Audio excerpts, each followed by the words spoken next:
Willkommen zurück hier zum Let's Play von The Witcher 3 Hearts of Stone. Wieder mal geht's hier munter flockig weiter und zwar in diesem Sinne, dass wir wohl schon am Ende von Hearts of Stone angelangt sind. Gut, ich meine, es ist bereits Part Nummer 27.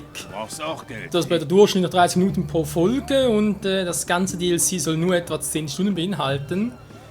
Also kann man gut und gerne sagen, ich habe es ein bisschen ausgedehnt, war. Wobei, das ist nur eigentlich die Hauptstory, war, was etwa 10 Stunden sein soll.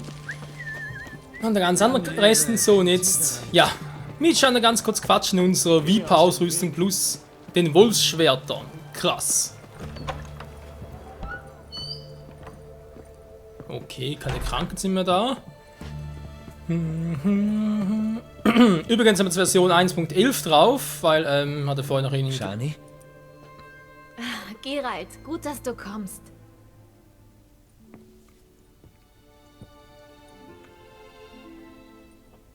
Was ist passiert? Hat jemand eingebrochen? Hier? Ach, nein, ich ziehe nur um. Was? Wann? Wohin? Ach, darüber wollte ich nicht reden. Jedenfalls nicht nur, aber...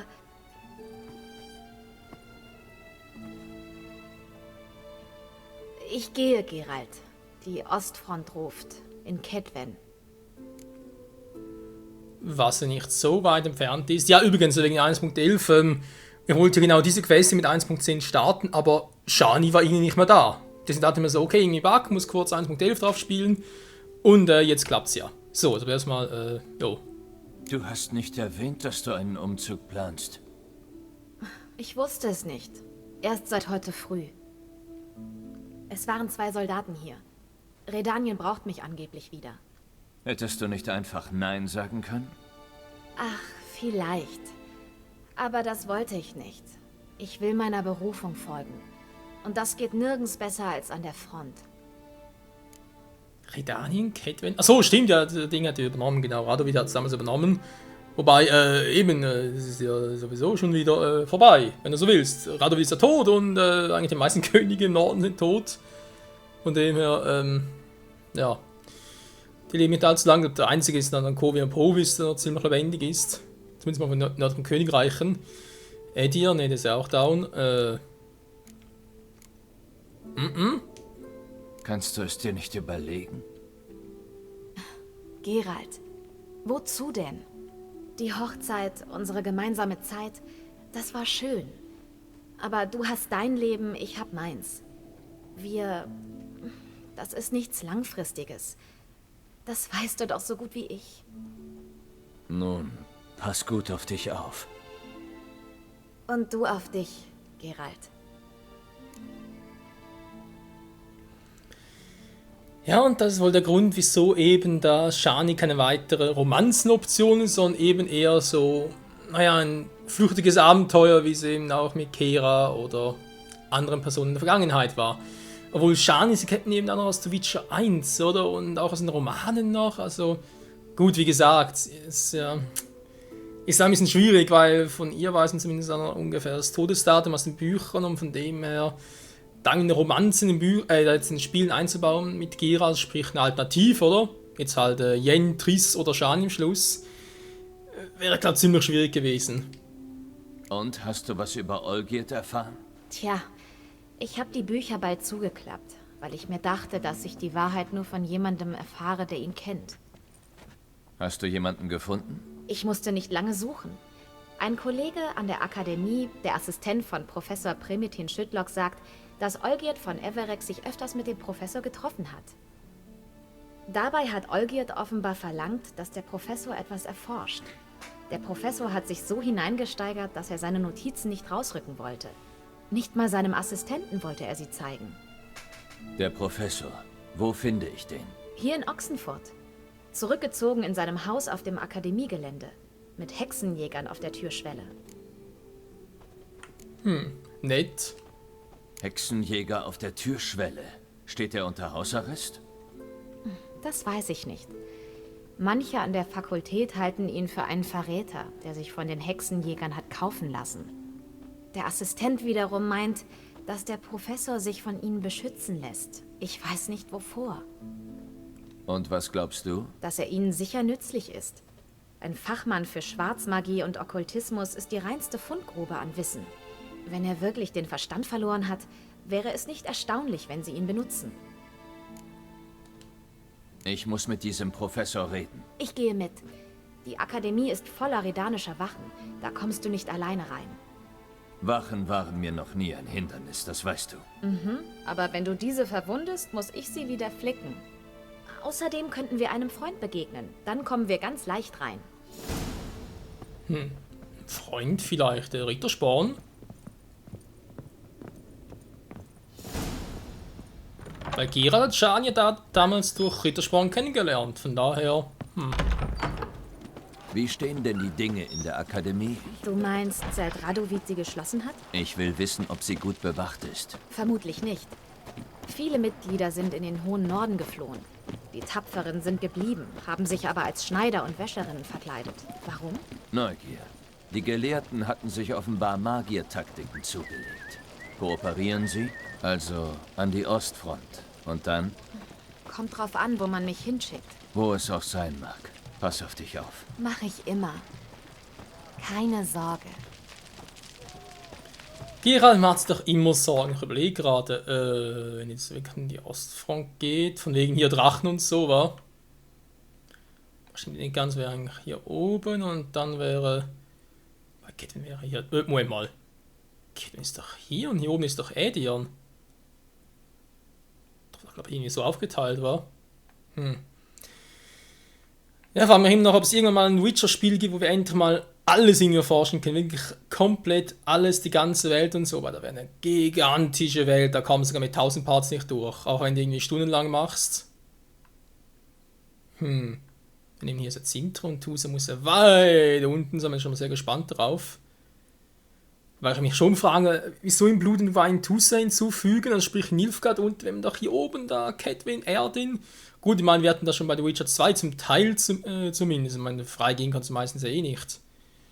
Und wie ist immer, okay, ja, dass man das jetzt nicht mehr einbaut, kennt man ja auch von da ab irgendwie. Naja, ist egal.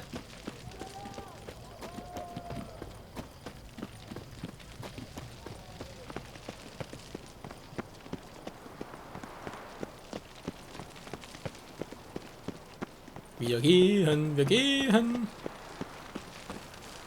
Weil mal ganz kurz, Akademie von Ochsenfurt, hä? War ich ja schon mal? Nee, noch nie, war? Gut, ich war auch nie etwas, von dem Datum mir eigentlich so, ich kann jetzt so wirklich begutachten hier. Ich meine, die war doch früher geschlossen, oder? Bei Wild dachte, wäre es geschlossen gewesen. Hä? Spinne ich jetzt? Macht die ach so stolz Akademie.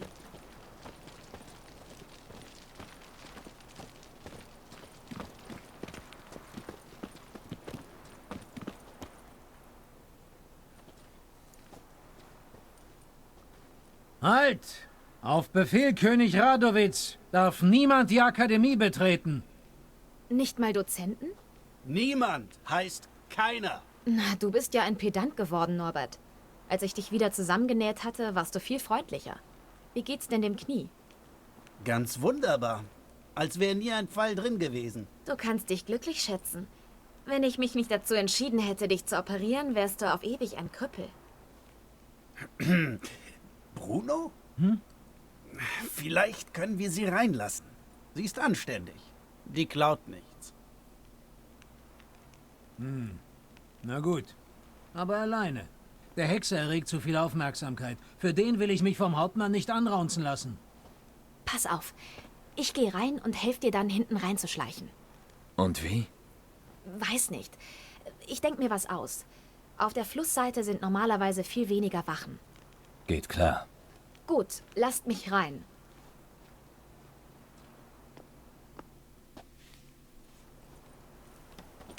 Tja, so viel dazu. Alter, die ganz schönen Bücher. Oh, Radowid, du bist ein Arsch, hey. Also ganz ehrlich, Radowid, hey. Ich habe ja schon Teil 2 nicht lernen und Teil 1 gut kaum kennengelernt, aber trotzdem war da schon ein Arsch. Ehre und Heimatland. Wie kommen wir da rüber?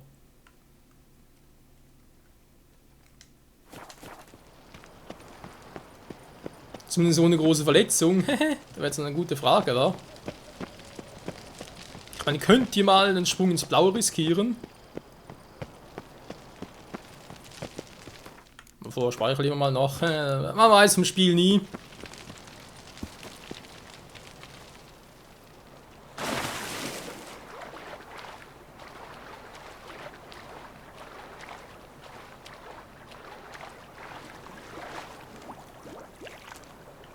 Bitte was?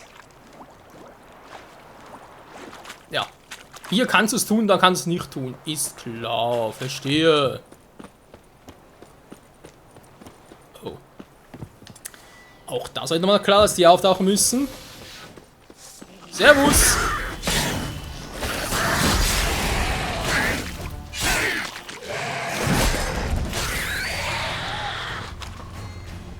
Schrei, wenn du kannst! Ja, kann nur. Daneben! Ja, so viel dazu.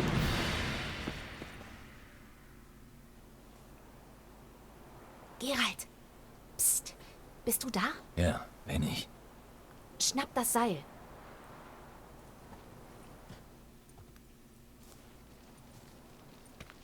Wo hast du das Seil her?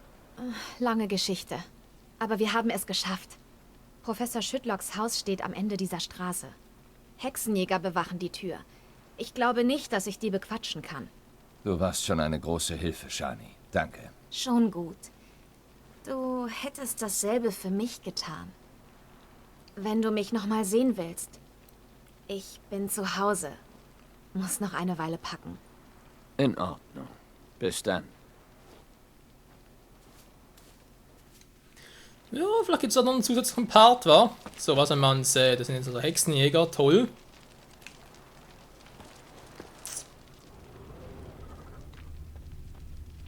Das auch gerne wie bei einem Assassinen machen, wir auf da irgendwie durchschlagen, aber nö, die Gegner wollen nicht. Na, wie lange soll ich noch warten? Ja, verfickt, was ist das denn? Ein Eindringling, schnappt ihn! Ich bring dich um! Na, versuchen kannst du es ja.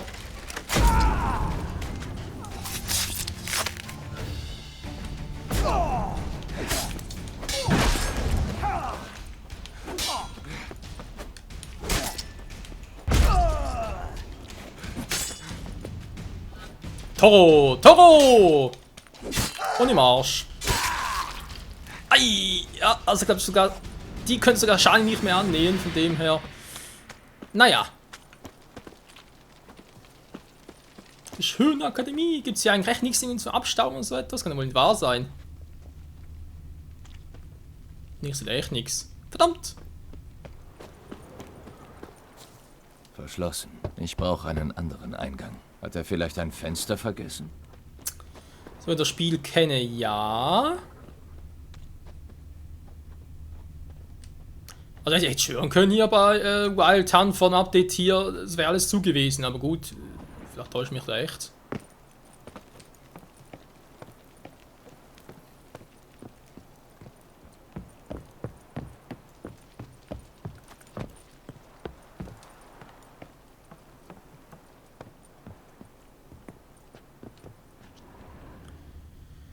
Naja, sollen wir mal zum Fan... was ist denn oben noch? Ah, okay.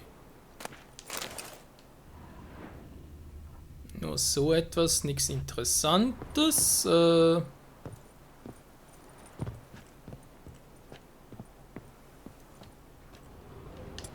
sagen, wir verarschen hier. Tschüss. Ups.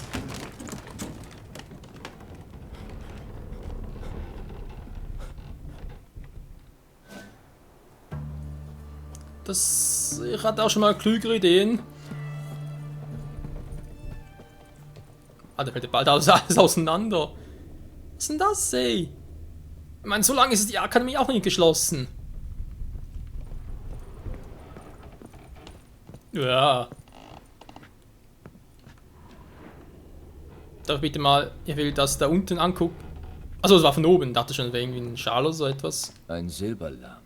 Das Siegel kenne ich nicht. Anscheinend ewig nicht benutzt worden. Ja. Zerbrochener Spiegel. Keine Aufschlagstelle. Ein Unfall war das wohl Kilian Albocos kleinerer Schlüssel. Ein Foliant über Dämonen. Dicke Staubschicht. Ach ja, die Lehrkunden da mit den Dämonen oder Goethe, wie es so schön heißt hier. Oder? Goethe? Goethe.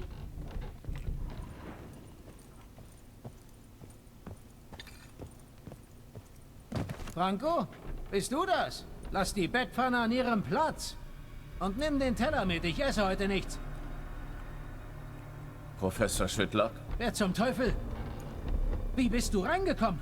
Raus! Ich weiß nichts. Ich will auch nichts wissen. Kapiert? Nein, raus! Ich tu dir doch nichts. Dieser Dämon schickt dich. Ich weiß es. Was ist denn hier los? Welcher Dämon? Stellst du dich dumm? Hm? Bitte. Du weißt Bescheid. Gaunter O'Dim. Inkarnation des Bösen. Er schickt mich nicht, aber wegen ihm bin ich hier. Ich bin ein Hexer. Ein Mutant? Ja. Möglich. Wieso wird die Tür bewacht? Bist du hier gefangen? Schutzgewahrsam nennt sich das. Schutz? Ich bin nicht mehr Herr über mein Schicksal. Nicht mal Luft holen kann ich ohne Erlaubnis. Was wollen sie von dir? Es mag dir nicht klar sein, aber ich gehöre zu den führenden Okkultismusexperten, den Lebenden heißt das. Mein Mentor war der überragende Professor Lionel van... Und jetzt kooperierst du mit den Hexenjägern? Kooperieren? Ha! Als hätte ich eine Wahl. Sie sind unwissend. Aber ihnen ist klar, was ich über Magie und Hexen und Zauberer und so weiter weiß. Dieses Wissen benutzen sie zu barbarischen Zwecken. Aber darauf habe ich keinen Einfluss. Ja. Ja. Ich bin hier, weil ich Informationen brauche. Vermutlich bist du der Einzige, der sie hat. Ein Hexer? Dann muss ich mich nicht fürchten. Ich bin ja kaum eine Postkonjunktionskreatur.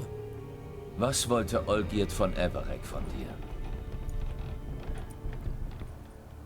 Verflucht sei der Tag, an dem ich diesen Mann traf. Er stand vor meiner Tür und wollte wissen, wer Gaunter O'Dim ist und wie man ihn los wird. Er bot mir einen Sack Gold. Ich war einverstanden. Solche Dinge sind meine Spezialität. Und ich brauchte Geld. Ich versenkte mich in die Folianten, analysierte obskure Vorfälle und Volkslegenden. Ich reiste sogar bis nach Nilfgaard. In der Bibliothek dort stieß ich endlich auf eine Spur dieser mysteriösen Wesenheit. Es gibt Aufzeichnungen über Begegnungen, die Tausende von Jahren zurückliegen, in vielen Kulturen, unter vielen Namen, aber immer als Ausgeburt des Bösen. Hier heißt er Gaunter O'Dim, manchmal auch Spiegelmeister oder Mann des Glases. Das Studium der alten Aufzeichnungen hat mich erblinden lassen. Aber ich habe vieles erfahren, dass er mit seinen Opfern spielt und besonders gerne Pakte schließt. Sie scheinen harmlos, treiben die Vertragspartner aber in den Wahnsinn.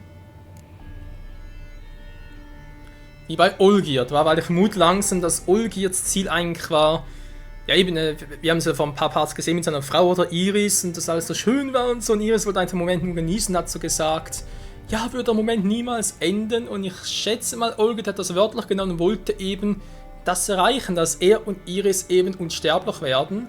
Deswegen meinte er auch wann war das? Ziemlich zu Beginn des Let's Plays noch, wo er gesagt hat, ja, man sollte sich halt wünschen, was man sollte vorsitzen, was man sich wünscht.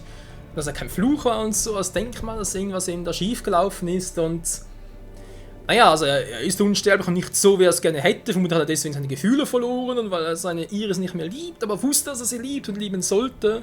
Bla bla, etc. etc. Versteht ihr? Also das gerade mal so meine Gedanken, die ich gerade mal so hatte, zwischendurch mal. Und das würde doch einiges erklären. Gaunter O'Dim.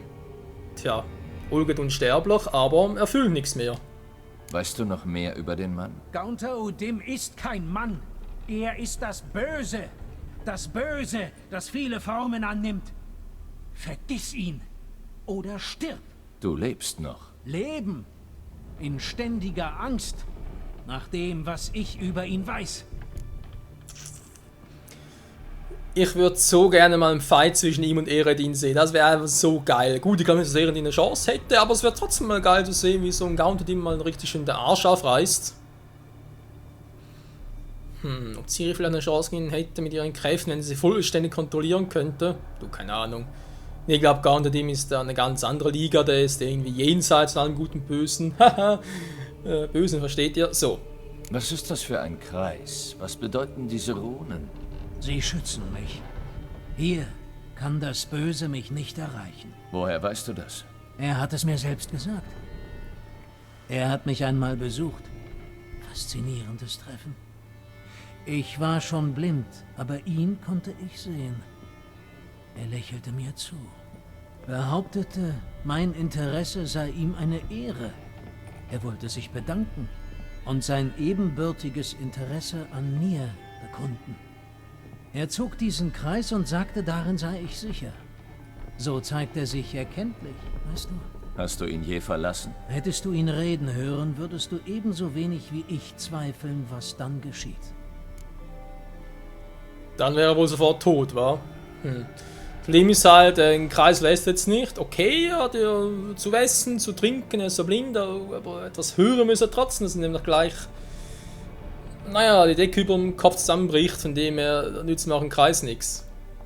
Und Olgierd hat so einen Pakt mit ihm geschlossen? Brillant geschlussfolgert. Aber weißt du auch warum?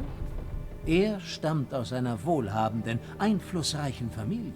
Sonst hätten die Eltern seiner Verlobten ihn nie akzeptiert. Doch dann schlug das Schicksal zu. Er wurde zum verarmten Ausgestoßenen. Das konnte die mächtige Familie seiner Iris nicht hinnehmen. Sie verheiraten ihre Tochter nicht an einen Niemand. Olgierd wollte mit ihr durchbrennen. Je weiter weg, desto besser. Aber sie weigerte sich, ihre Familie zu verlassen. Ein echtes Dilemma. In der Tat. Doch es sollte noch schlimmer kommen. Eine Wanderhexe deutete eine Lösung an. Einen Mann, der jeden Wunsch erfüllen kann.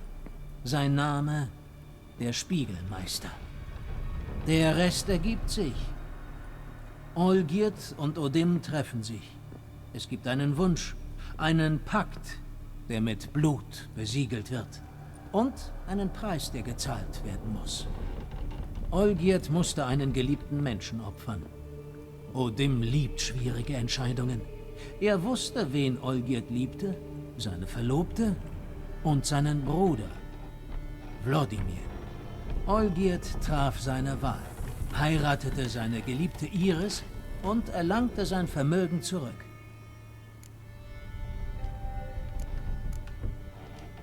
Das hat Olgierd dir alles erzählt? Das musste er. Wie hätte ich sonst diagnostizieren sollen? Bei dir klingt es wie eine Krankheit. Es ist schlimmer. Krankheiten lassen sich kurieren. Aber das Böse, da sind Medikamente viel schwerer zu finden. Olgierd hat seinen eigenen Bruder getötet? Nein, nein, nein. Schlussfolgern, Hexer. Odims Stil berücksichtigen. Olgierd hat den Blutbrief unterzeichnet und einen Tag darauf war sein Bruder tot. Warum wollte Olgierd Odim loswerden? Er hatte doch, was er wollte. Wirklich? Sein Herz war zu Stein geworden. Die Frau, für die er seinen Bruder geopfert hatte, liebte er nicht mehr. Er liebte gar nichts mehr. Hatte er das gewollt? Nein. Odim gewährt einem, was man wünscht, nicht das, was man will. Wer einen Pakt mit ihm schließt, lernt diesen Unterschied und stirbt daran. Alle? Kann man ihn nicht loswerden? Ihn töten, meinst du? Das Böse töten? Nein. Allerdings erzählen die Annalen von einem Mann, der seinen Pakt gelöst und Odim mit seinen eigenen Waffen geschlagen hat. Das heißt? Odim liebt Pakte, Wortfallen, geistige Duelle. Fordere ihn zu so einem Duell heraus. Er wird einwilligen und er kann besiegt werden. Aber bedenke, was auf dem Spiel steht. Das Einzige, was er wirklich begehrt, sind menschliche Seelen. Ein Kampf des Geistes gegen, ja, das Böse persönlich. Den Kampf nehme ich an. Er hat zwar vermutlich keine Chance, aber hey, es ist sicher spaßig. Gegen das Böse persönlich, spaßig, geil. Odim hat mir ein Mal verpasst. Werde ich das irgendwie los? Einmal. Wird in den Folianten nicht erwähnt. Seltsam. Es sei denn, es verschwindet, sobald dein Pakt erfüllt ist. Wenn ich ihn herausfordere und überwinde, verschwindet es dann? Das weiß ich nicht.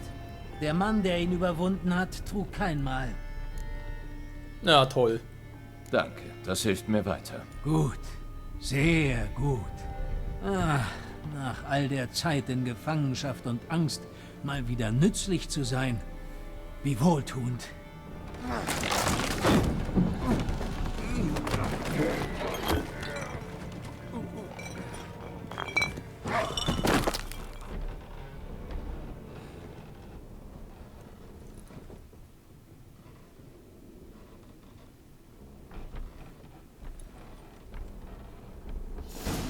Tja, außerhalb des Kreises, schon tot. Du verdammter Gaunter-Dime, wenn ich dich kriege, dann schwör, den mache ich dich sowas zum fertig. Naja, große Worte, nichts dahinter in diesem Sinne, war. Ich meine, haben wir eine Chance gegen ihn? Ich glaube ja eher nicht. Kommen wir nicht mehr raus hier, oder was?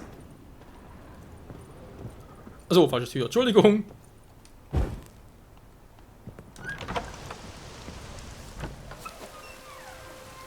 Sag dich, Odim, ich weiß, du bist hier.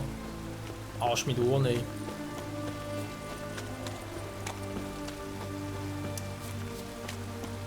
Naja, so wie dazu. Komme ich hier raus? Das müssten die anderen noch stehen, wa? Ja, war ja klar. Alles abgeschlossen, verdammt!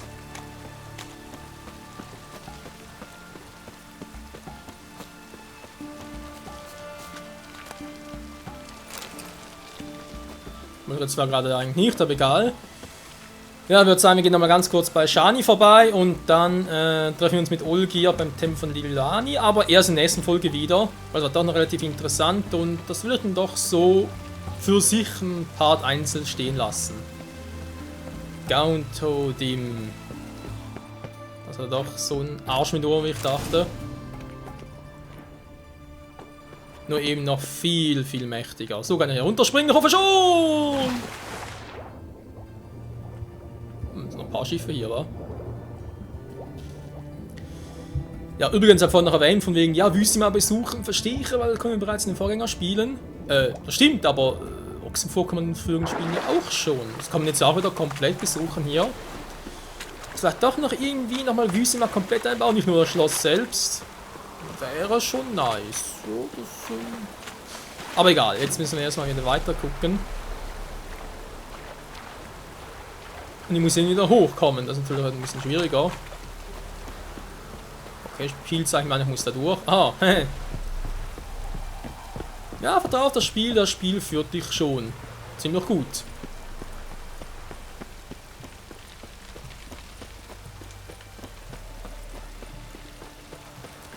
Redanien! Redanien! Ja, aber gesagt. Bald schon Nilfgaard! Ja, jetzt sucht man Nase natürlich wieder. Moment, ich gehe gerade zu Fuß hin, wa? Mal kurz Shani besuchen gehen.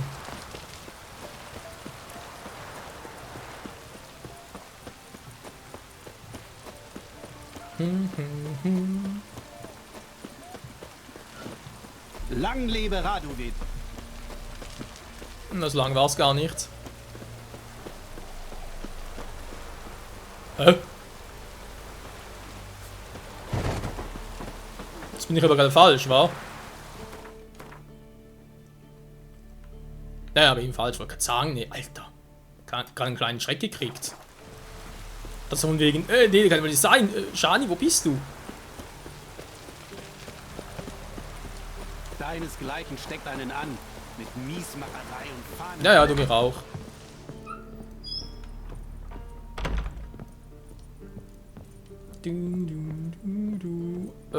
Shani. Ah, da ist sie ja. Im Bett. Ausnahmsweise. Ja, Geralt? Endlich etwas Zeit zum Reden. Erzähl mir, wo du gewesen. Wir hatten das schon. Tja, der Frieden war von kurz... Du konntest lange. Ich...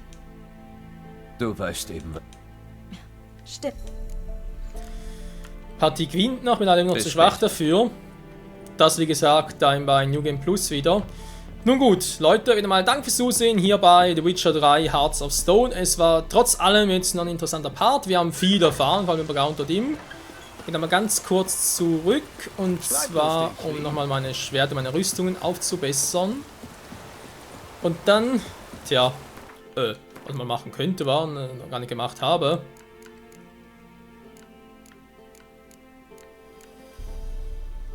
Zumindest mal eine große Igniglyphe noch, war da irgendwie einsetzen, vielleicht. Ja, wieso nicht da? Ich glaube zumindest noch irgendwas bringt, aber hey, versuchen kann man es trotzdem mal. Stufe 39. Gar nicht so schlecht. Ich überlege gerade wegen nachher New Game Plus und so, wie ich es denn dort mache. Müsste eigentlich nachher schon Level 70 sein. Da haben wir noch 60, das ist noch vor der Schlacht von Kaer Morhen. Ja, könnte klappen. Geh mir aus dem Weg.